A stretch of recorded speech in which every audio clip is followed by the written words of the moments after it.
আগে শিখতে হয় প্রেম মানে কি। তোর প্রেমের সঙ্গেই কেউ শিখায় নাই, আমি শিখাই দিই, মাথায় রাখিস।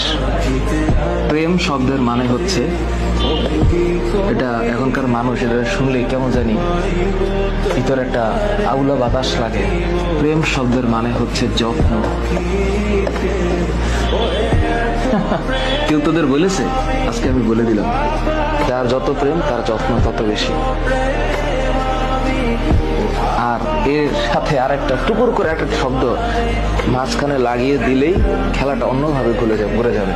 এই যত্নের নিঃশেষে আরেকটা শব্দ আছে দায়িত্ব, আর যত্নের ডান পাশে আরেকটা শব্দ আছে শ্রদ্ধা। হ্যাঁ, আর যত্নের উপরের দিকে আরেকটা শব্দ আছে, এটার নাম হচ্ছে আরেকটা জিনিস। এটা মানে এটা এই সত্যতা, এটার নাম হচ্ছে প্রেম।